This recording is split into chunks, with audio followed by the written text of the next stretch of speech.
Hello and welcome to It's My Why by Arpita. My name is Arpita and namaste to my lovely audience. आज का मेरा video है about this book called Atomic Habits. Now, this is one of the best books in terms of अगर आपको habit formation के बारे में सीखना है, अगर आपको सीखना है आदतें कैसे बनती है अगर आपको बच्चों को गाइड करना है, स्टूडेंट्स को गाइड करना है या खुद के लिए आपको सीखना है कि आप मल्टीटास्क कैसे करें, प्रोडक्टिविटी से ज़्यादा this is about habit formation की आदतें कैसे बनाई जाती है, कैसे इम्प्रूव हो सकती है, बैड हैबिट को आप कैसे ब्रेक कर सकते हैं. सो डेफिनेटली ये किताब हर किसी ने पढ़नी चाहिए क्योंकि आपको कहीं ना कहीं जब आप किताब पढ़ेंगे तो बहुत सारी चीज़ें हैं जिसके बारे में आप सीखेंगे और आपको एक पर्सपेक्टिव आएगा जब भी आपको बच्चों को गाइड करना है या किसी नए इंसान को गाइड करना है. If someone is struggling with a bad habit और उनको पता नहीं है वो हैबिट को ब्रेक कैसे करना है या उनको कोई नई आदतें बनानी है एंड उसके बारे में वो श्योर नहीं है कि ये सारी चीज़ें हम कैसे करें, if any one is struggling with time, so उनके लिए भी ये बहुत अच्छी किताब है और definitely highly recommended by me. Okay, so I'm going to tell you some of the important things that I learned from the book.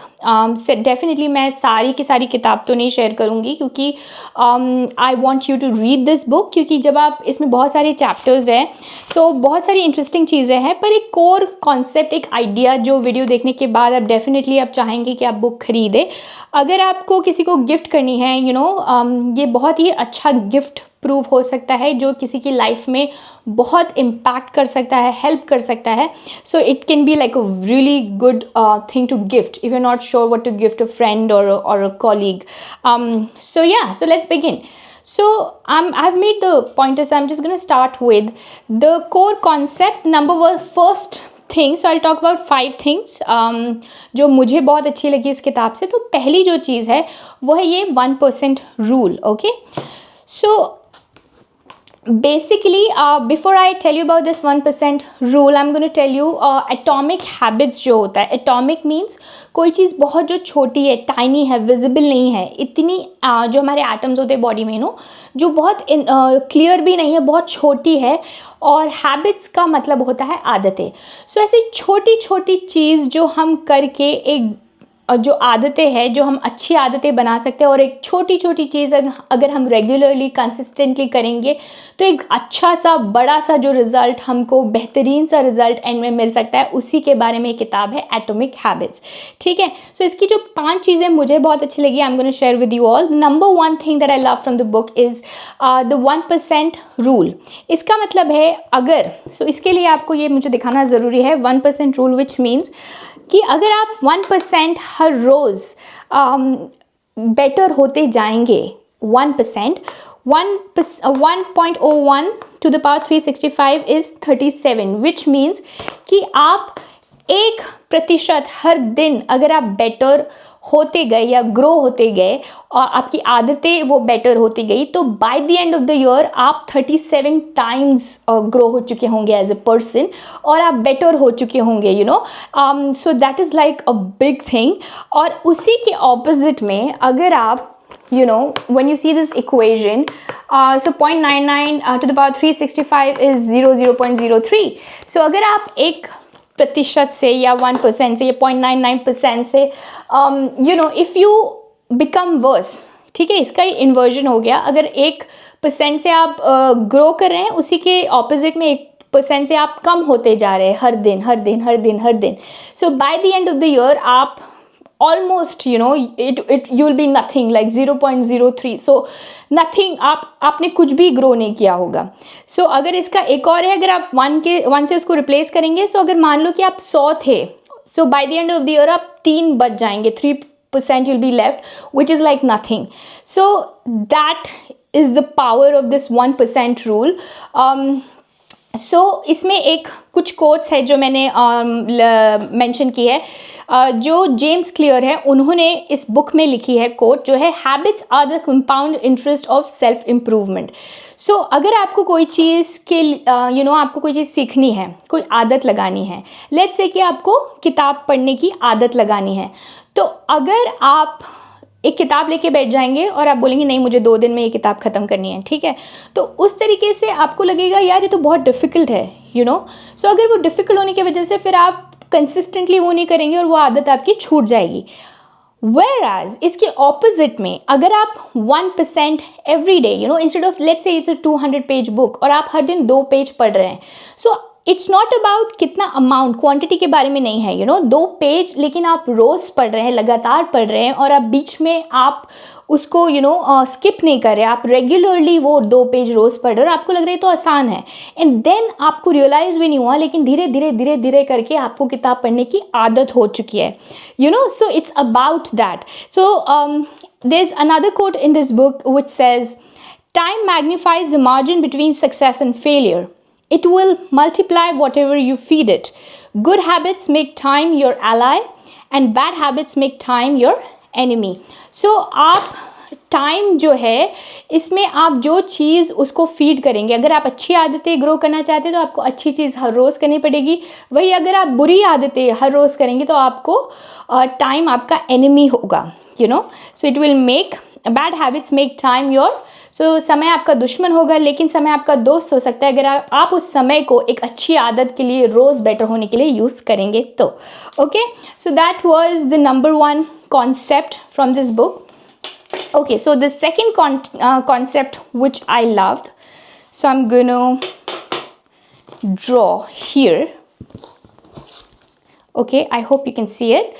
So this is called the plateau of latent potential. ठीक है, इसे कहते हैं plateau of latent potential. अभी मैं आपको बताऊंगी इसका मतलब क्या होता है. अगर ये ग्राफ है, ये है आपके रिजल्ट्स और ये है टाइम. ठीक है, सो ये ग्राफ है यूजुअली. सो यूजुअली क्या होता है कि ऐसे आपकी आदतें ग्रो करती है. ठीक है, दिस और ये होता है with habits what actually happens, yeah. and आप क्या एक्सपेक्ट करते हैं कि आपको चाहिए कि ये लीनियर फैशन में ऐसे ग्रो होना चाहिए. This is what your expectation is कि it should grow like this, right. So this is what you think should happen, what you think should happen. So आपको लगता है कोई भी आदत लगी तो इस ग्राफ से वो बढ़ेगी, लेकिन यूजुअली वो आदत कैसे बढ़ती है, वो आदत ऐसे बढ़ती है, धीरे धीरे जाके ऐसे. तो ये जो ये here the valley of disappointment, so they talk about कि ये जो वैली आती है यहाँ पे, सो उसे कहते हैं द वैली ऑफ, ये जो वैली आ रही है उसे कहते हैं वैली ऑफ डिसअपॉइंटमेंट. जो ये चीज़ आप देख रहे हैं. So what it means from this graph, what I am trying to tell you कि कोई भी आदत आपको लगानी है, लेट्स से आपको कोई हैबिट फॉर्मेशन करनी है, तो यूजुअली उसकी जो इनिशियल पीरियड है इसमें आप हार्डवर्क किए जा रहे, लेकिन उसका जो आपको रिजल्ट है वो थोड़े टाइम बाद दिखते हैं. उसी को कहते हैं प्लेट्यू ऑफ लेटेंट पोटेंशियल. मतलब आप रोज़ पढ़ रहे पर जब तक या आपको कोई चीज़ चाहिए, कोई आउटकम चाहिए, तो आपको every day have to put in effort, and कुछ टाइम तक आपको उसका कुछ ऐसा बड़ा सा आउटकम नहीं दिखेगा, लेकिन जैसे जैसे समय बीतेगा तो आपको ये कर्व दिखेगी जहाँ पे उसका पूरा ग्रोथ जो कंपाउंडिंग होता है. लेकिन इस समय तक आपने मेहनत करनी है और गिव अप नहीं करना है, क्योंकि आप जो सोचते हैं इस लीनियर फैशन में वो ग्रो होगा, यूजुअली वैसा नहीं होता है. सो जो वैल्यू ऑफ डिसअपॉइंटमेंट की यहाँ पे बात हो रही है, so this the plateau of latent potential जानना इसलिए ज़रूरी है क्योंकि आज के टाइम पे हम थोड़ी सी कोई चीज़ कर रहे हैं, फॉर एग्जाम्पल हमने जिम ज्वाइन कर दिया, तो उसके बाद हमें लगता है कि एक हफ्ते में क्यों हमारी मसल नहीं बन रही, राइट. सो यूजुअली आप अगर कंसिस्टेंटली आप स्ट्रेंथनिंग करेंगे या जो भी आपका प्रोग्राम है वो करेंगे, एक्सरसाइज प्रोग्राम, सो एक टाइम पीरियड का जो ये प्लेट्यू पास होने के बाद आपको सडनली दिखेगा कि आपकी मसल फॉर्मेशन हो रही है और उसकी स्पीड बाद में बढ़ जाती है. So this plateau of latent potential tells you to be patient. Okay, so that's the second concept from this book, the plateau of latent potential which I absolutely love. So आपकी life में ऐसी कोई भी चीज़ है कि आप अगर hard work कर रहे हैं तो आपको थोड़ा पेशेंस रखना ही पड़ेगा, क्योंकि इन द बिगिनिंग आपको कुछ दिखाई नहीं देगा और उससे बहुत आसान है डीमोटिवेट हो जाना, क्विट कर देना. गिव अप कर देना। आपने किताब पढ़ ली, 2 दिन आपने पढ़ी, उसके बाद आप थक गए एंड यू गिव अप। आप बहुत ज़्यादा खुद पे स्ट्रेस डाल लिया, आप जिम गए, 7 दिन आपने बहुत हार्ड वर्क किया, उसके बाद you are like no this is difficult and you give up. कोई भी चीज़, अगर आपको ये वीडियो बनाना है, अगर आप you don't see the subscribers growing too fast, you give up. But this plateau of latent potential tells you कि अगर आप कंसिस्टेंटली आपकी कोई चीज़ करते रहेंगे, यू डोंट गिव अप, तो एक स्ट्रेट लाइन आएगी, पर वो धीरे धीरे आपको वो कंपाउंडिंग इफेक्ट, वो ग्रोइंग इफेक्ट दिखेगा if you are persistent. Okay, so that's the second point which I loved from this book. The third point I'm going to talk about: forget about goals and focus on systems instead. So this book teaches you to forget about goals and focus on system. There's a quote इस book में है कि goals के बारे में भूल जाइए, इसके जगह जो प्रोसेस है या सिस्टम है उस पर फोकस करिए. So goals are about the results you want to achieve. ठीक है, सो गोल्स क्या होते हैं? आप अपने लिए गोल सेट करते हैं, इसका मतलब आपको कोई चीज़ चाहिए जो आपको अचीव करना है. So it is about the outcome और the result you want to achieve. System are about the processes that lead to those result. ठीक है, तो सिस्टम जो आप बनाते हैं, it is about the processes that lead to those result. जैसे अगर आप अपने लिए गोल सेट करेंगे तो यूजली क्या होता है कि गोल बहुत अच्छा होता है कि अगर आपको किसी डायरेक्शन में या दिशा दिखाने के लिए बहुत अच्छा है कि मुझे ये चाहिए, लेकिन सिस्टम जो होता है वो बहुत, अगर आप सिस्टम पे या प्रोसेस पे फोकस करेंगे तो it is absolutely important for making progress. So एक और बहुत इंपॉर्टेंट कोट इस बुक में दी गई है: you do not rise to the level of your goals, you fall to the level of your system. ठीक है, so I am gonna share this here. So usually क्या होता है कि अगर हमने हमारे लिए गोल सेट कर लिया, सो उसकी 4 प्रॉब्लम्स इसमें दिखाते हैं कि अगर आप प्रोसेस पे नहीं फोकस करके सिर्फ गोल पे फोकस कर रहे हैं, so winners and losers have the same goals. ठीक है, जैसे मान लो कि ओलंपिक्स जीतना है, तो जो रनर है उसका गोल ठीक है मुझे ओलंपिक जीतना है, but he wants to be a better runner. उनको खुद पे हर दिन बेटर होना है. So the goal had always been there. So the first problem they mention about winners and losers are the same goals, but it is about the process that you should focus on. Second is the problem with setting goal is achieving a goal is only a momentary change. ठीक है, जैसे कोई भी चीज़ आपको चाहिए वो आपको मिल गई, उसके बाद क्या? That's what happens when someone set goals. You get them and after that you're lost because now you don't know what to do. But instead अगर आप वो जो भी आप चीज़ कर रहे हो उसकी प्रोसेस से आपको प्यार है, कोई भी चीज़ आप करें, whether it's anything, it's small or big, but you love the process, then you don't care about the goals too much. एक ख़त्म हो गया, दूसरा आएगा, दूसरा हो गया, उसके बाद you just keep on improving yourself.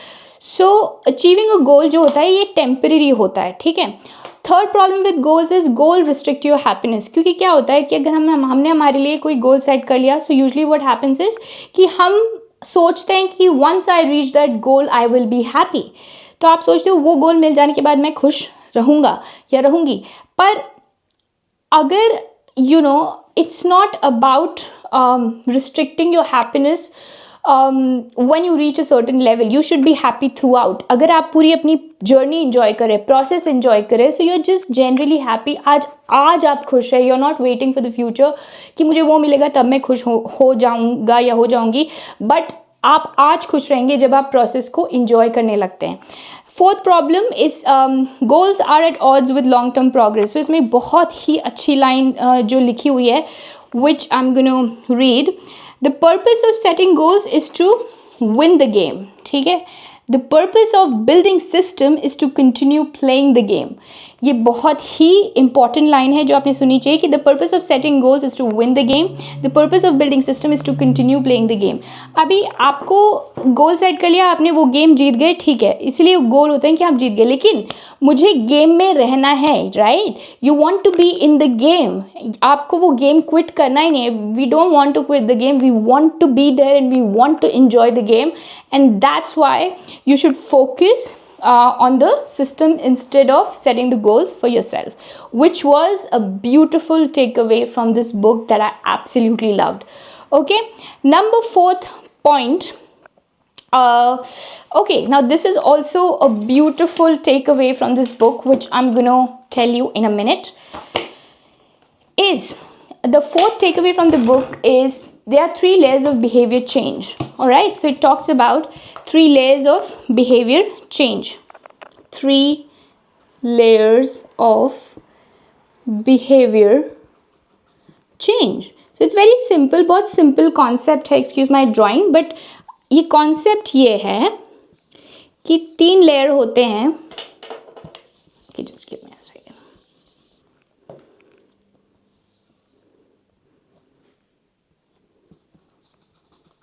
Okay, so there are 3 levels of behavior change. So this is your outcome.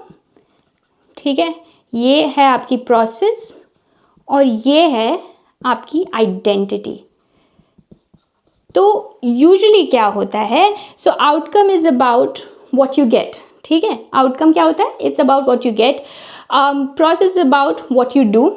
ठीक है, आउटकम जो आपको फाइनली जो चीज़ चाहिए, it's about what you get. Process about what you do. Identity is about what you believe. So your identity is about what you believe. Okay, so usually क्या होता है कि लोग outcome based, अगर habits की क्या problem होती है, so the focus with outcome based habit, the focus is on what you want to achieve. So here what people normally do is they go from here to here. So out to in, outcome, process and identity. But what James Clear says, what's more effective, you should go from here to here. You should go from identity, process to outcome. So what that means, that I'm going to explain to you in a minute. So what this means is, so usually इसका क्या मतलब होता है कि हमें जो चाहिए हम उस पर फोकस करते हैं. इसके जगह अगर हम फोकस करेंगे about what you want to be, right? So इसका एक बहुत ही सिंपल एग्जाम्पल है. लेट्स से कि आप बुक रीड कर रहे हैं. The goal is not to read a book, the goal is to become a reader. ठीक है, तो आइडेंटिटी बेस्ड जो चीज़ें होती है, बिहेवियर होता है, आइडेंटिटी बेस्ड बिहेवियर और आइडेंटिटी बेस्ड हैबिट. तो आपको आदतें जो बनानी है, आपको ये नहीं फोकस करना है ठीक है मुझे रीड करना है, but your main thing is to become a reader. The goal is not to read a book, but it is to become a reader. Similarly, अगर आप जो लोग रन करते हैं उनका the goal is not to win the Olympic or the goal is not to run a marathon. The goal is to become a runner. And to give you more example, let's say you play an instrument. So the goal is not to play an instrument. The goal is to become a musician. ठीक है, तो ये आपकी identity की बात हो रही है यहाँ पे कि your behaviors are usually a reflection of your identity. ठीक है, सो अगर आप इसमें एक स्मोकिंग का एग्जाम्पल दिया है, दैट देयर 2 people टॉकिंग. ठीक है, उसमें से एक बोलते हैं कि नो आई हैव, एक पर्सन बोलता है आई हैव क्विट स्मोकिंग, मैं भी स्मोक नहीं कर रहा हूँ. Whereas the second person says कि I am sorry, I don't want a cigarette because I am not a smoker. You know there is a difference कि यहाँ पे जो आप अपने बारे में क्या सोचते हैं, आपकी आइडेंटिटी क्या है, क्या बनना चाहते हैं, वो अगर आप उसमें फोकस करेंगे और ये लेयर्स में instead of thinking about what you want. ठीक है, outcome based habits, out to in जाने के बजाय आप इन टू आउट जा रहे हैं. मतलब आपकी आइडेंटिटी क्या है, that is most important to you, and then follows your process and then follows your outcome. So that is how the habit formation में वो उस चीज़ की ज़्यादा इम्पैक्ट होती है more than anything else. Okay, now the fifth takeaway from the book, which is the final takeaway, is how to build a habit. Okay, the process of building habits in 4 stages. So अभी हमने इतनी सारी बातें की, but at the core of this book is कि आदतें बनती कैसी है. अभी आप पूछेंगे हैबिट्स बनती कैसी है, तो उसकी एक सिंपल प्रोसेस होती है. Okay, so that is Q, craving, response and your reward. या सो ये प्रोसेस होती है, इसे कहते हैं habit loop. This is called habit loop. This is 1 2 3 4 और ये होती है साइकिल. और ये cycle it keeps on going. Now Q का क्या मतलब है, अभी मैं आपको इसका एग्जाम्पल देके बहुत ही सिंपल वे में एक्सप्लेन करूँगी। क्यू का मतलब होता है, लेट्स से आपका फ़ोन सुबह सुबह बज रहा है, उसमें एक मैसेज आया, ठीक है, एक साउंड होता है जो आपका मैसेज बीप करता है, वो आपका क्यू हो गया। उसके बाद आपको क्रेविंग हुई कि पता नहीं उसमें मैसेज क्या होगा, अब आपको जानना है कि उसका मैसेज का कंटेंट क्या है, ठीक है, that is your craving. Response क्या हुआ, आपने तुरंत आपने फ़ोन अपने हाथ में ले लिया, नींद में भी है पर आपने फ़ोन अपने हाथ में ले लिया एंड यू चेक्ड कि किसका मैसेज है, कौन क्या बोल रहा है, and that's a response, you grab the phone immediately and उसका रिवॉर्ड आपको क्या मिला, you finally saw the message and that gave you relief कि आपका जो रिवॉर्ड है वो मैसेज देखना is a reward for you. Now this is called habit loop and it keeps going on. Okay, now ये हैबिट लूप के 4 laws है जिसको मैं आपको एग्जाम्पल देके बहुत सिंपल वे में आपको बताऊंगी। So this is called a habit loop, ठीक है। अभी ये हैबिट लूप जो है वो 4 laws of behaviour change, 4 laws of behaviour change के अराउंड रहता है, जबकि cue, craving, response and reward, right. So 4 laws of behaviour change क्या है, make it obvious, second is make it attractive, third is make it easy, and fourth is make it satisfying. So इसमें ये जो 4 laws of behavior change के ये 4, make it obvious, make it attractive, make it easy, make it satisfying, in terms of these 4 things of habit loop explain किया हुआ है, ठीक है। अभी मैं आपको बताऊंगी कि ये होता क्या है, when they say that okay now you understood the habit loop क्या होता है। उस 4 laws है, जब जो पहला लॉ है which is related to the Q aspect of the habit loop which is make it obvious, make it obvious। अभी आप ये ध्यान से सुनिए कि जैसे अभी आपको कोई भी चीज़ आदत बनानी है, आपको रीडिंग की आदत बनानी है, लेकिन आपकी किताब आपकी बहुत सो कॉल्ड लाइब्रेरी में बहुत दूर रखी हुई है, ठीक है। सो आपको कभी भी आप वो हाथ में नहीं लोगे, तो आपको अपना इन्वायरमेंट डिज़ाइन जो है मेक इट ऑब्वियस में इस तरीके से आपको अपना इन्वायरमेंट डिज़ाइन करना है कि वो किताब बिल्कुल आपके पिलो के पास होनी चाहिए या आप जहाँ बैठते हैं आपके डेस्क में होनी चाहिए, ताकि जब भी आप वहाँ पे आए तुरंत वो किताब पढ़ ले। सो that is make it obvious. अगर आपको एप्पल खाना है, हेल्दी डाइट मेंटेन करनी है और आप उसको फ्रिज में छुपा के एंड में रखोगे तो आप कभी वो नहीं एप्पल खाओगे, ठीक है। So if you want something to be obvious, आपको वो उस जगह पे रखनी है जहाँ पे आप रोज़ जाना ना करते हैं, बिल्कुल नेक्स्ट टू इट और आपके सामने, क्योंकि अगर आप वहाँ से गुजरेंगे तो definitely you will grab that Apple and you will eat it. So that's the first law of behavior change, which is make it obvious. The second is make it, which is related to the cue, the craving aspect of the habit loop is make it attractive. So when I say make it attractive, let's say if you want to go to gym, and after gym you can just say to yourself, "Okay, after having gym, I'm gonna take a relaxing massage in my massage chair." So that is making it attractive. So आपको अपनी आदतों को attractive बनाना है। जो आप कैसे करेंगे कि आप खुद के लिए एक गोल सेट करिए, ठीक है, ये करने के बाद मैं ना ये करूँगी, जो आपको अच्छा लगता है वो चीज़ आप बाद में करेंगे। So that's how you make it attractive. The third law which is related to your response aspect of habit loop which is like make it easy.